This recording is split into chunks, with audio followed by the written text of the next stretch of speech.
Pauline Attenborough was 72 years old, but she looked much younger.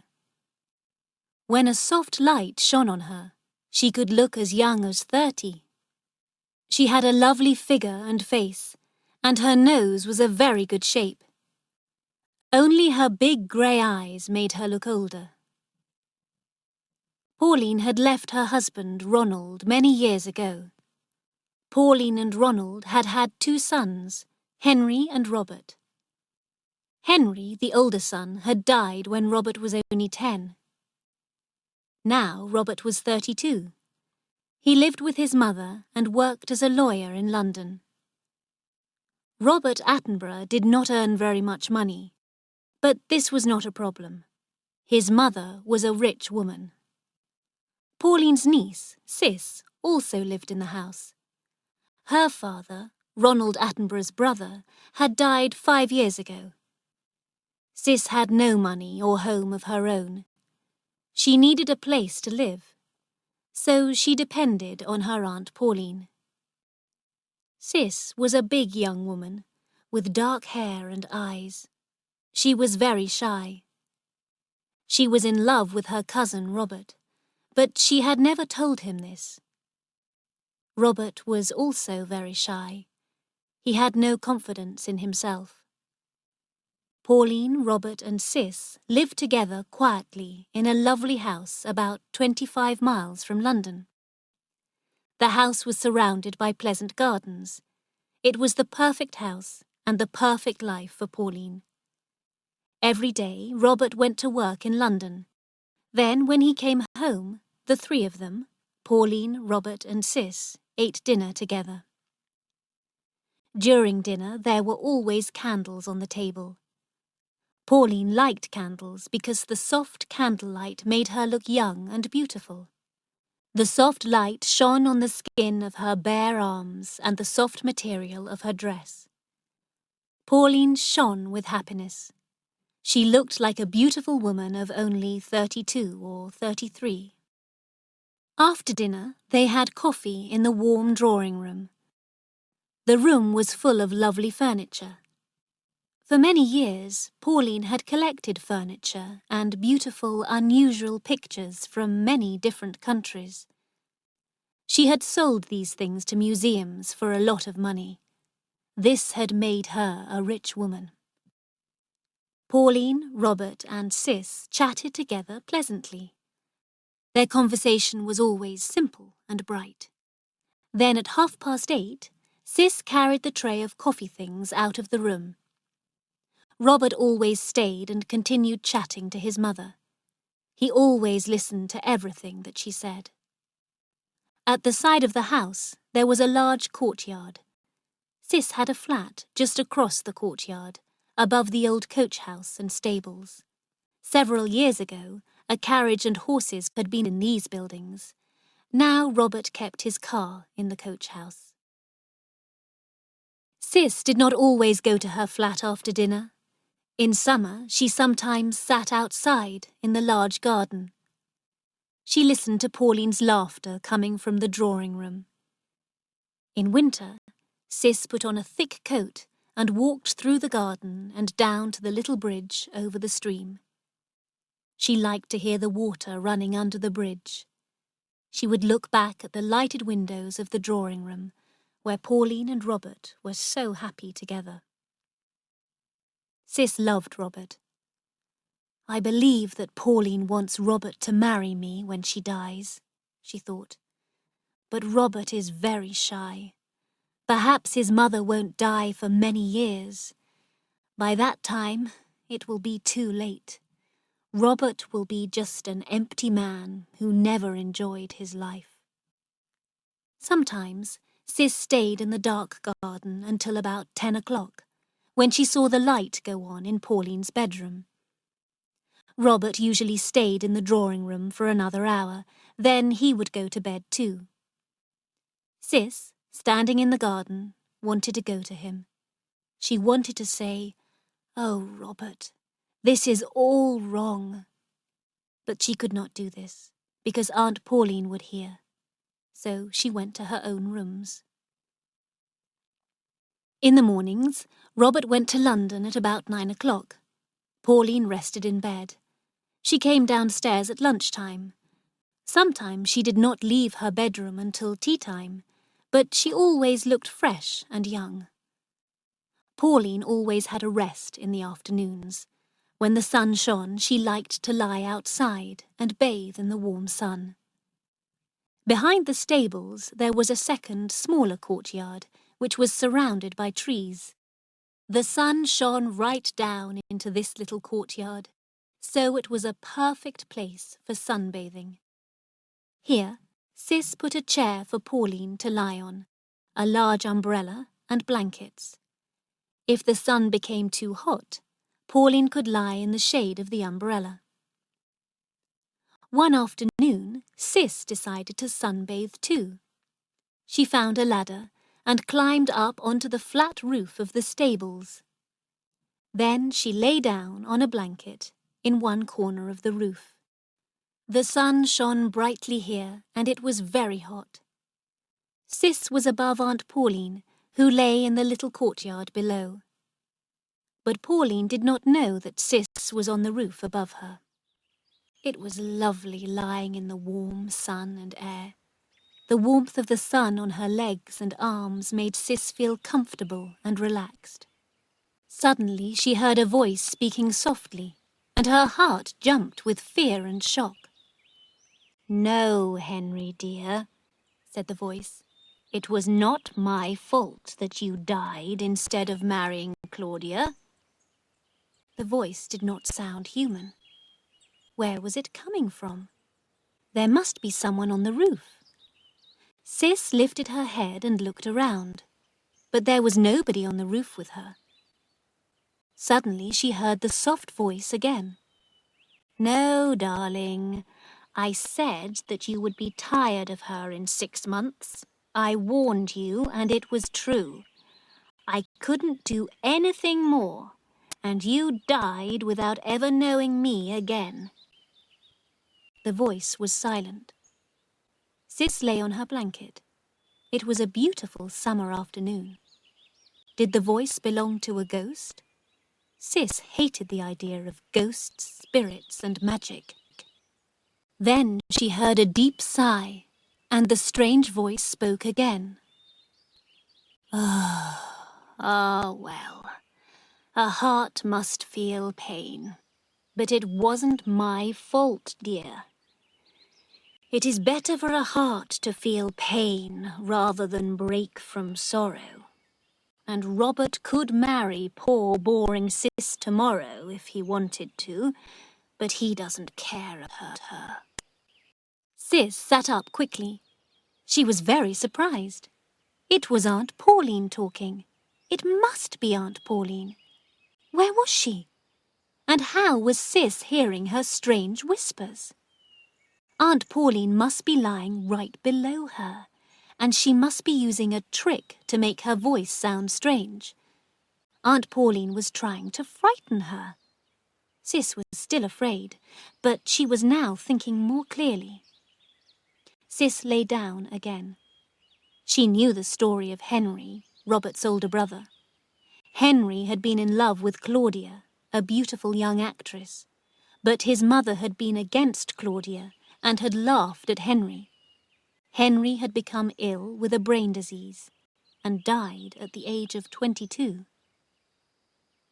"I think that I should get up now," the voice was saying. "I've had enough sun. A woman might live forever if she has enough sun, love, and good food. I truly believe a good life will make me live forever." "That is certainly Aunt Pauline's voice," Ciss said to herself. "How horrible! I'm hearing Aunt Pauline's thoughts." Ciss turned and looked down in front of her. She was staring at a hole in the corner of the roof. The lead gutter, the pipe for taking away the rainwater, went down into this hole. The water then came out of the rain pipe near the ground. Suddenly, a sigh and a whisper came out of the hole. "Ah, well, Pauline, get up. You've had enough sun today. Now Ciss understood. Aunt Pauline was lying below her, and the rain pipe was carrying her voice up to the roof. Aunt Pauline was speaking her thoughts aloud. She did not know that the sound of her voice was going up to the roof. So Aunt Pauline was feeling guilty about Henry's death. He had died, and she thought that it was her fault. Ciss believed that Pauline had loved her big, handsome son Henry more than she loved Robert. Henry's death had been a terrible shock for Pauline. She only loved Robert because Henry was dead. Ciss put on her clothes, picked up her blanket, and carefully climbed down the ladder. As she went down, she heard her aunt calling, "All right, Ciss?" The lovely lady had finished sunbathing. She was returning to the house. Ciss went into the small courtyard. She picked up Pauline's blankets and the chair and put them in the house. Then she looked for the opening of the rain pipe. She found it in the corner of two walls of the stable building. The mouth of the rain pipe was almost hidden by the leaves of a plant on the wall. When Pauline sat in her chair and turned her face to the wall, her mouth would be near to the rain pipe. Ciss had heard her aunt's voice. No ghosts, spirits, or magic had made the voice. That evening, after they had drunk their coffee, Pauline stood up. "The sun has made me so sleepy today," she said. "I shall go to bed now. You two sit and chat." When Pauline had gone to bed, Ciss turned towards Robert. "Do you remember your brother Henry?" she asked him. Robert looked at her in surprise. "Yes, very well," he said. "What was he like?" asked Ciss. "Tall and handsome, with soft brown hair like mother," Robert said. "Women liked him. Henry was very happy and clever." "Did he love your mother?" "Very much," Robert said. "She loved him too, more than she loves me." "Robert," Ciss said, "do you like me?"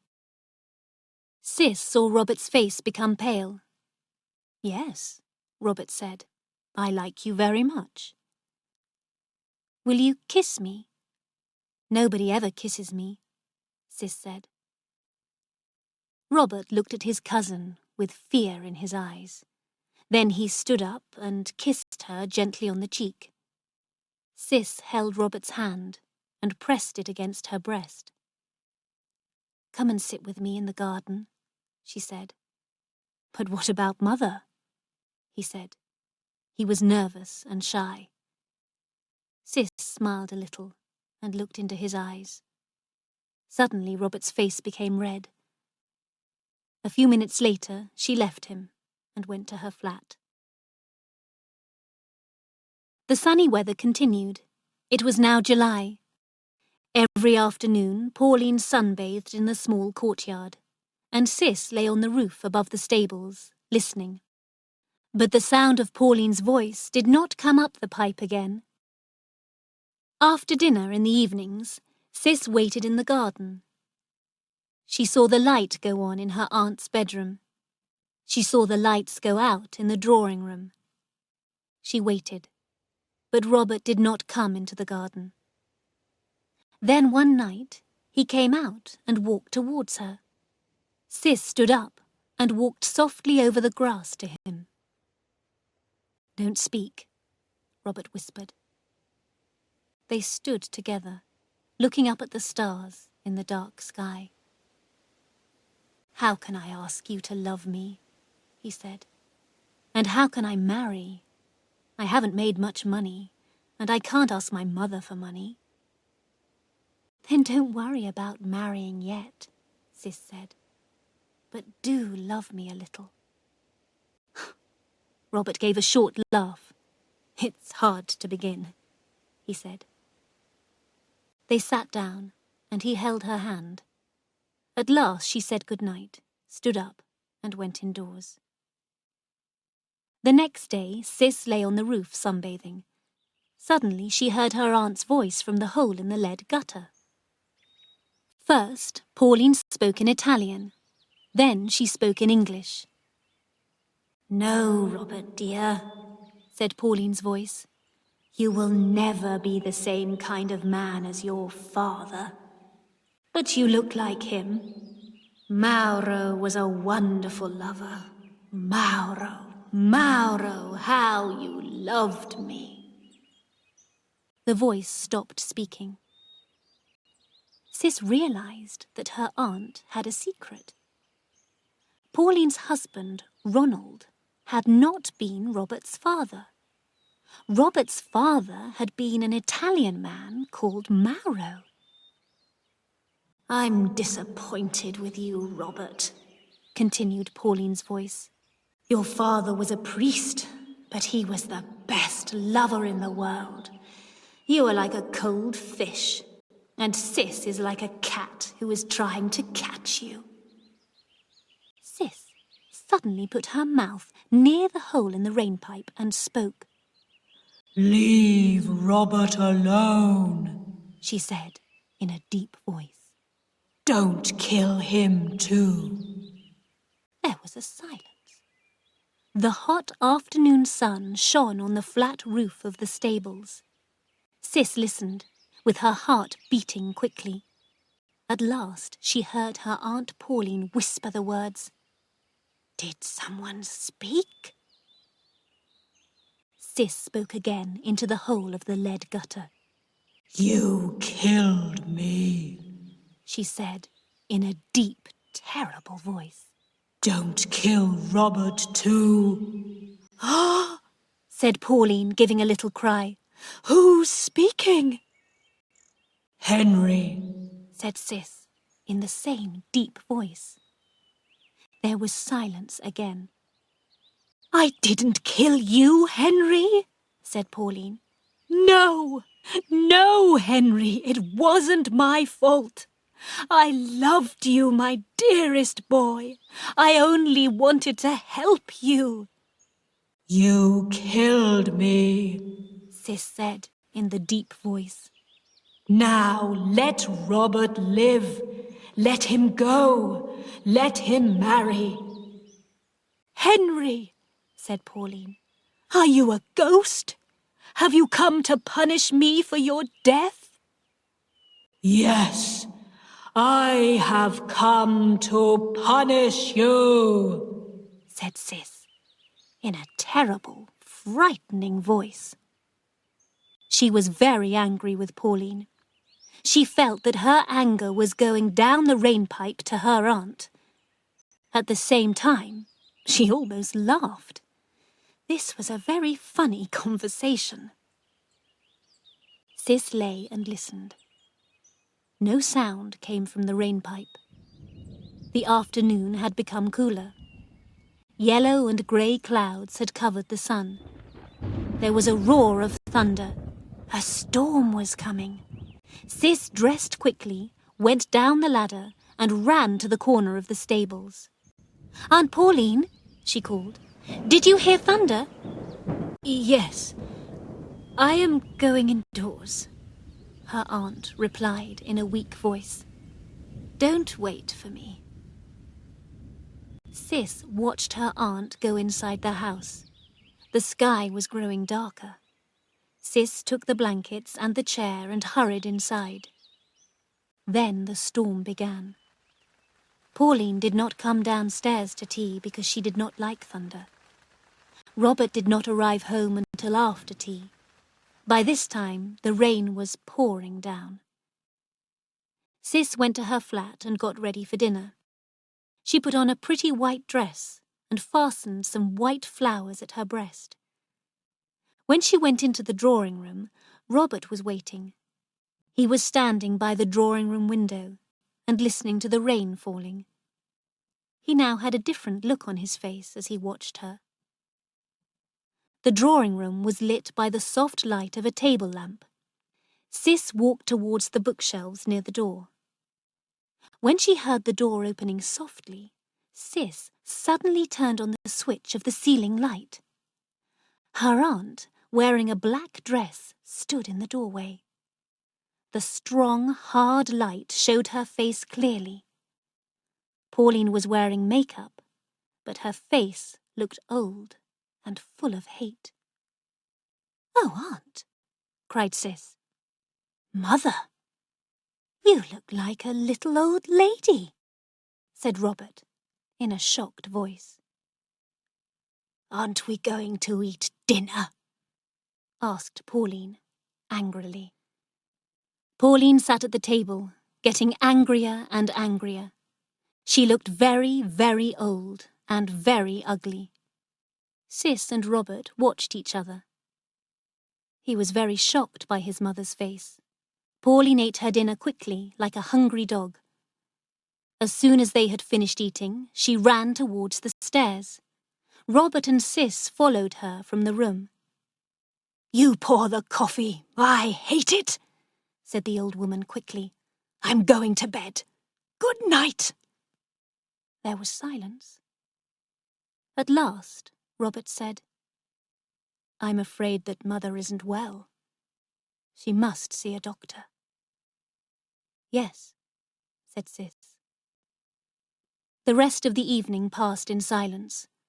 Robert and Ciss stayed in the drawing room. A fire was lit. Outside, cold rain was falling. At about 10 o'clock, the door opened and Pauline came into the room. She shut the door and came to the fire.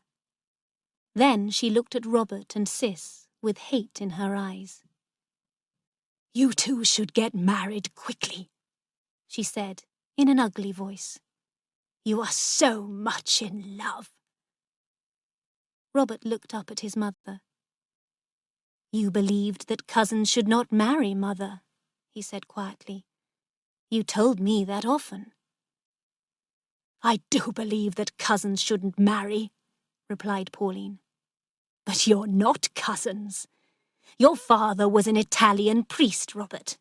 He was a great man, and he was too great to have a weak son like you." With a terrible look on her face, Pauline left the room. Pauline had gone mad. Her madness continued for a week. The doctor came and told her that she must sleep. He gave her drugs to help her, but she did not take the medicine. She walked about her room, looking ugly and full of hate. She would not look at either Robert or Ciss. At first, Ciss was frightened by what she had done. She realized that her trick had made her aunt mad. Ciss almost felt sorry for the terrible thing that she had done. Then she thought, "This woman is the real Pauline. We never saw her true character before." But Pauline was not going to live long. She stayed in her room and did not see anyone. She had her mirrors taken away. She did not want to look at herself. Robert and Ciss spent a lot of time together, but Ciss could not tell Robert what she had done. She was afraid. "Do you think that your mother ever loved anybody?" Ciss asked him one evening. "Mother only loved herself," Robert said, "and she loved power. She got her power by controlling other people's lives. She was beautiful, and she grew strong by controlling everyone and everything. She destroyed Henry, and she was destroying me." "And don't you forgive her?" asked Ciss. "No, I don't. She took other people's hopes and happiness and destroyed them." 2 days later, Pauline died. Ciss found her dead in her bed. Pauline's heart had become weak, and the drugs that she took were too strong for her. But after her death, Pauline got her revenge on her son and her niece. Pauline Attenborough was a very rich woman, but she left Robert only £1,000, and she left Ciss only £100. The rest of her money went to a museum. She had built a museum and given it her own name, the Pauline Attenborough Museum. Well, the story comes to an end here, but you mustn't stop here. Vocabulary is a fundamental aspect of English proficiency. I have compiled a list of challenging words from this story, along with their English definitions and example sentences used in the story. Let's get started right away. Carried. Moved from one place to another. Then at 8:30, Ciss carried the tray of coffee things out of the room. Chatting. Talking in a friendly, informal way. Robert always stayed and continued chatting to his mother. Decided. Made up one's mind, chose to do something. One afternoon, Ciss decided to sunbathe too. Destroyed. Damaged completely, ruined. She took other people's hopes and happiness and destroyed them. Dressed. Put on clothes. Ciss dressed quickly, went down the ladder, and ran to the corner of the stables. Gray. The color between black and white. Only her big gray eyes made her look older. Held. Grasped, kept something in one's hands. Ciss held Robert's hand and pressed it against her breast. Kept. Maintained possession of, did not let go of. Several years ago, a carriage and horses had been kept in these buildings.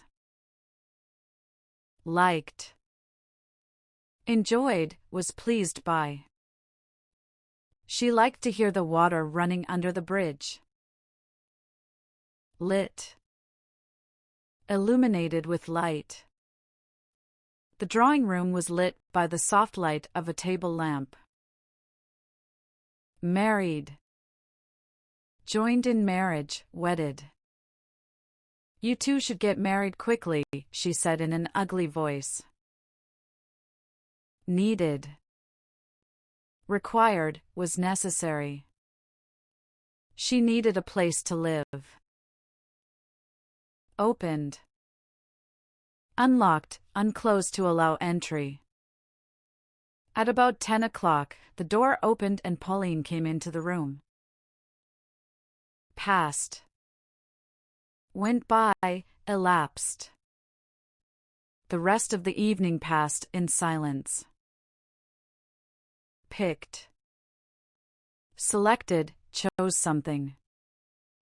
Ciss put on her clothes, picked up her blanket, and carefully climbed down the ladder. Pressed. Pushed firmly against something. Ciss held Robert's hand and pressed it against her breast. Realized. Became aware of, came to understand. Ciss realized that her aunt had a secret. Rested. Relaxed, did not exert oneself. Pauline rested in bed. Sold. Exchanged for money.